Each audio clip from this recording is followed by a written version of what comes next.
How's it going, guys? Scott MacKay from Thin Air Graphics. I'm here live at the Boston World of Wheels. I'm going to do a little painting here, a Japanese koi fish skull, wind bar kind of thing going on, and just going freeform. This is something I sketched up on Facebook about 2 months ago. Some of you guys might have seen it. I just transferred it here, and we're just going to keep going and just ad lib as I go. So check it out.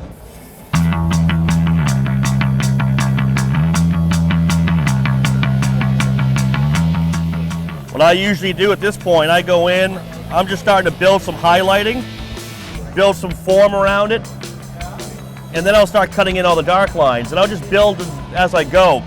You know, I prefer kind of a slow build method as opposed to going in and getting that harsh black outline right off the bat. You know, by soft building, it leaves me more freedom. So I'm not overly committed to something that I won't be able to change later. Because remember, the one rule that I always say is you can always add more paint, you can always add more artwork. It's a lot harder to take it away. So the slower you work, the more control you'll actually have.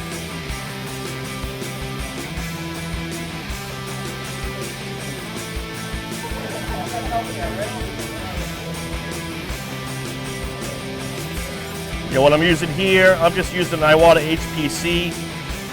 You know, nice mid-detail gun. I mean, I can get really nice detail with it, but it's, you know, perfect for bridging all these, all the shading.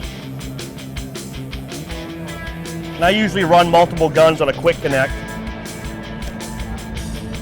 So I'll go in and switch out to my darker color, which is basically a purplish black that I mixed up and, you know, pretty over-reduced. And now I'll start going and I'll start carving that detail based on what I already shaded.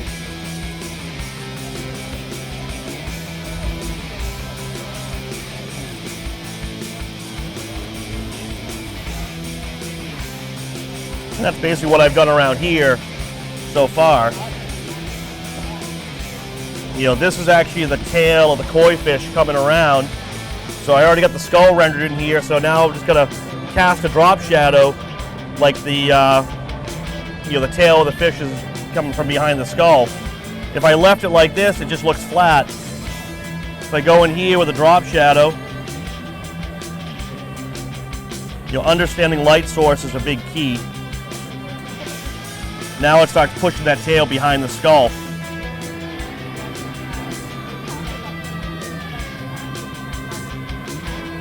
I'll go in later, I'll do all the scale work and that stuff. I don't want to do that now. I want to focus on the core painting. And I'm doing this one live here, so I don't want to get bogged down into too little detail, especially for the crowd. The crowd likes to watch it. The crowd likes to see something going on. So if I sit here for hours at a show, people lose interest. So I want to keep moving around.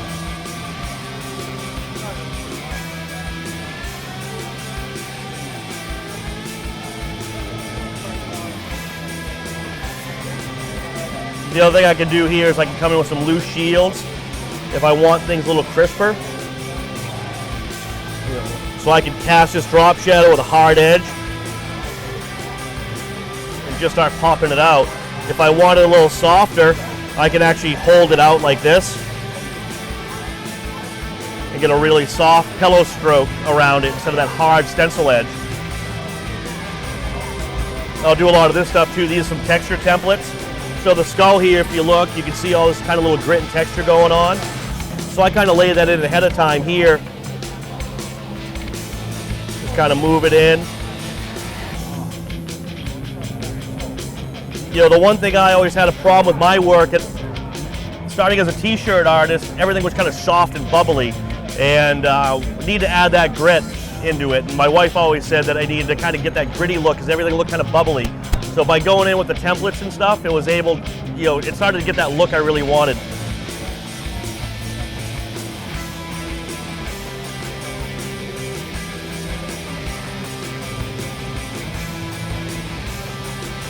You know, now it doesn't look as soft.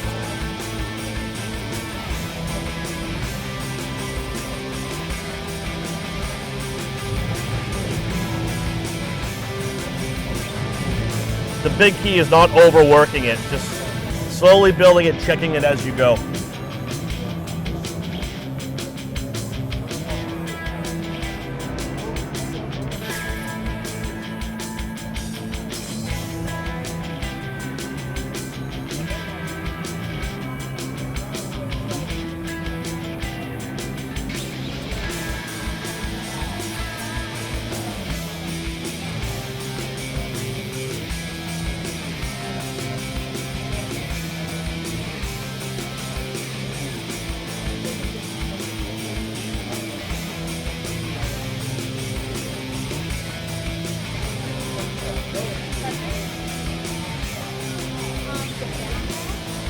You know, I tend not to work on one area too much.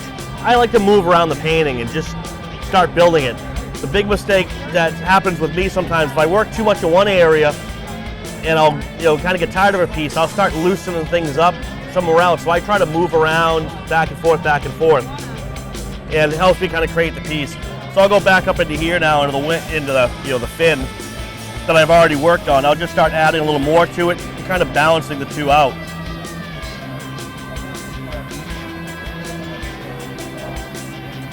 We can give this guy a little scar across the fin like it was cut.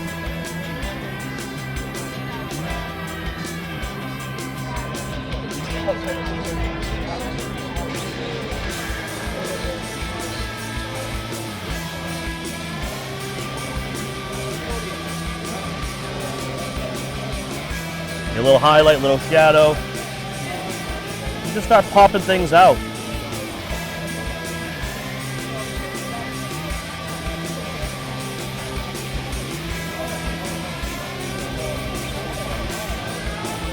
You know, I want to pop this fin out here a little more. It's a little loose. You're gonna get paint on you. If you're gonna paint, get used to getting paint on you. You know, I'll use this edge. So you see how loose this is right now? I'm gonna make it a little sharper. And it's real simple. Just use one of these, the flame templates.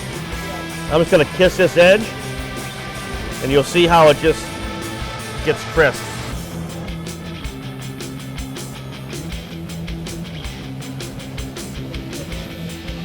If I want to come in here, I'll find a little area. Make that a little crisper.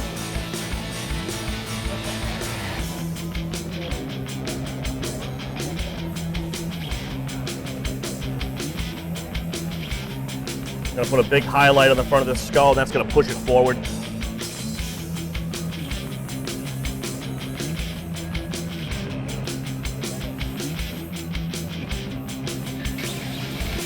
You know, by moving around the piece, you can see how it's just all kind of coming together.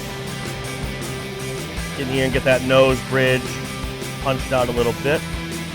You'll see this flare out now. Now it looks like it's going in.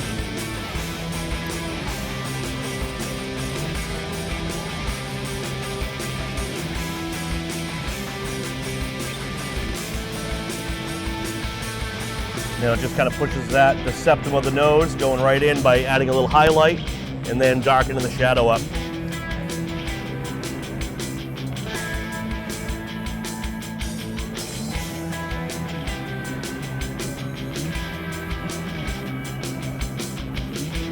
You know, it's a skull. Skulls shouldn't be clean, so get in there, get a lot of, pits. When you look at an actual human skull, which I highly recommend if you're going to start painting stuff like this, look at a real human skull. You see there's all these little pick marks, all this little stuff. The more you can simulate that, the more believable your, kind of creations will be.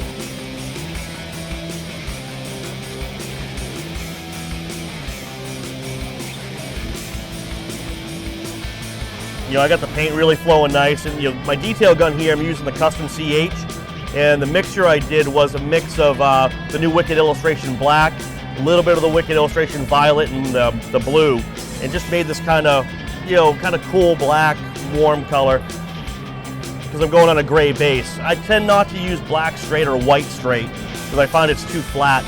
So by, kind of cooling the black off or warming it up with the red, you get a much cooler looking piece.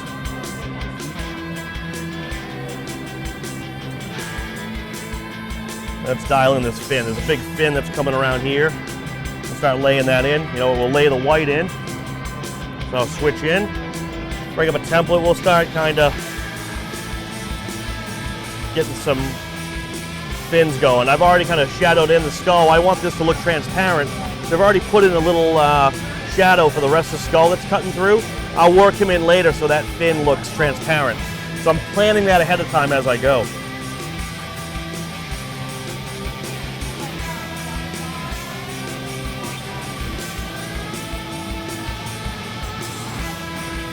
This is really the second time I've used the new illustration colors by Wicked, and this stuff just flows great. I've been a urethane guy my whole life, and they finally got the water-based stuff dialed in to where I can paint live at these shows and not worry about overspray, not worry about the chemical smell, and stuff just works phenomenal. Great coverage, great flow. You see, by working like this, I can really work loose, and I can keep tweaking it and changing it along the way. I'm not overcommitting myself. If I went in with those hard black lines, I'm committed to at this point.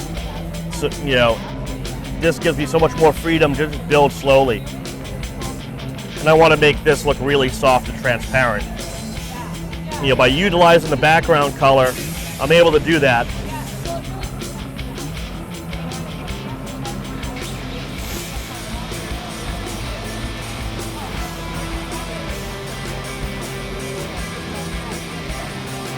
You know, I have this paint pretty reduced. Probably got about a 40% reduction on it. And that's what's allowing me to slow build. If I went with a no reduction, it'd be really bold right off the bat. And I wouldn't have the ability to really work it in slow. By reducing it and soft building, I can just keep adding and getting that really transparent, wispy look.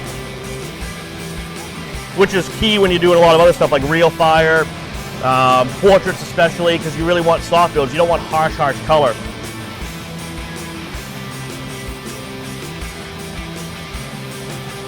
You know, if you guys have seen some of the, you know, the UltimateBrushOff entries, you know, you see a lot of them are just nice and soft. You know, the really good stuff, just, it has that, it doesn't look like a computer print, it doesn't look like a sticker. You know, it's got that nice soft build. That's really the key. So the key to half those, you know, winning projects is nice contrast, nice soft build, a really consistent flow throughout the piece, and it all makes a really, really big difference.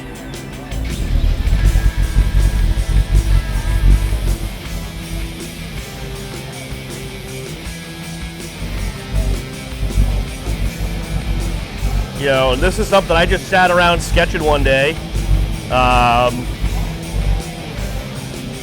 You know, it just came out of my head. Just let myself go and just kind of came up with it.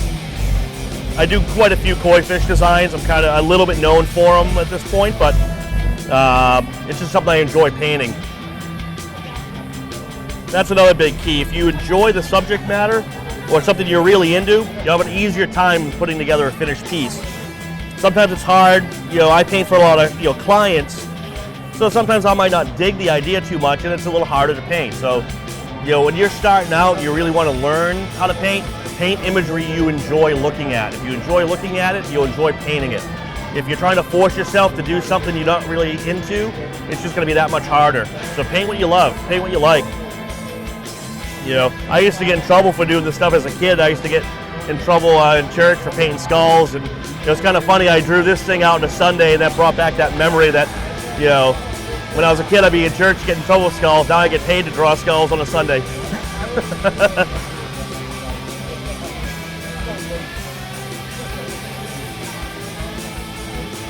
You know, the other thing is keep coming back to your painting. Step away for a while. You know, it's really easy to get bogged down, and if you're sitting at one painting too long, you'll start missing stuff. So it's always good to paint for a while. Step away for 5 minutes, a day, 20 minutes, an hour, whatever it is, and come back and you might see what you were missing, see what was kind of bugging you before. So I do that often. Don't try to sit there for 8 hours straight and do one piece, because you'll just, that old expression, you can't see the forest through the trees. So stepping back, getting a fresh perspective, coming back into it will really help your piece overall. So we'll keep checking back into this as we go, and you know, you'll see the finished product soon.